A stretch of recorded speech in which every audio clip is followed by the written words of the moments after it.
बीता हुआ कल। गौतम बुद्ध की कहानियां। बुद्ध भगवान एक गांव में उपदेश दे रहे थे। उन्होंने कहा कि हर किसी को धरती माता की तरह सहनशील तथा क्षमाशील होना चाहिए।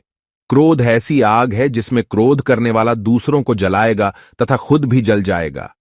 सभा में सभी शांति से बुद्ध की वाणी सुन रहे थे, लेकिन वहां स्वभाव से ही अतिक्रोधी एक ऐसा व्यक्ति भी बैठा हुआ था जिसे ये सारी बातें बेतुकी लग रही थीं। वह कुछ देर ये सब सुनता रहा, फिर अचानक ही आग बबूला होकर बोलने लगा, तुम पाखंडी हो, बड़ी बड़ी बातें करना यही तुम्हारा काम है। तुम लोगों को भ्रमित कर रहे हो। तुम्हारी ये बातें आज के समय में कोई मायने नहीं रखती।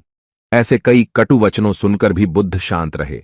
अपनी बातों से ना तो वह दुखी हुए, ना ही कोई प्रतिक्रिया की। यह देखकर वह व्यक्ति और भी क्रोधित हो गया और उसने बुद्ध के मुंह पर थूक कर वहां से चला गया।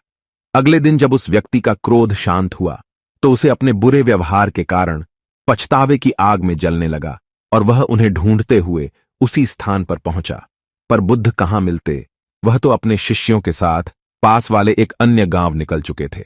व्यक्ति ने बुद्ध के बारे में लोगों से पूछा और ढूंढते ढूंढते जहां बुद्ध प्रवचन दे रहे थे वहां पहुंच गया।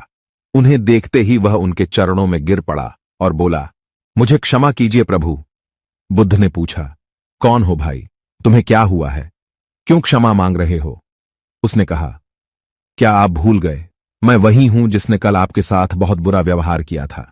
मैं शर्मिंदा हूं, मैं मेरे दुष्ट आचरण की क्षमा याचना करने आया हूं। भगवान बुद्ध ने प्रेमपूर्वक कहा, बीता हुआ कल तो मैं वहीं छोड़कर आया गया और तुम अभी भी वहीं अटके हुए हो। तुम्हें अपनी गलती का आभास हो गया, तुमने पश्चाताप कर लिया, निर्मल हो चुके हो। अब तुम आज में प्रवेश करो। बुरी बातें तथा बुरी घटनाएं याद करते रहने से वर्तमान और भविष्य दोनों बिगड़ते जाते हैं। बीते हुए कल के कारण आज को मत बिगाड़ो। उस व्यक्ति का सारा बोझ उतर गया। उसने भगवान बुद्ध के चरणों में पड़कर क्रोध त्याग का तथा क्षमाशीलता का संकल्प लिया। बुद्ध ने उसके मस्तिष्क पर आशीष का हाथ रखा। उस दिन से उसमें परिवर्तन आ गया और उसके जीवन में सत्य, प्रेम व करुणा की धारा बहने लगी। मित्रों, बहुत बार हम भूत में की गई किसी गलती के बारे में सोचकर बार बार दुखी होते और खुद को कोसते हैं। हमें ऐसा कभी नहीं करना चाहिए। गलती का बोध हो जाने पर हमें उसे कभी ना दोहराने का संकल्प लेना चाहिए और एक नई ऊर्जा के साथ वर्तमान को सुदृढ़ बनाना चाहिए।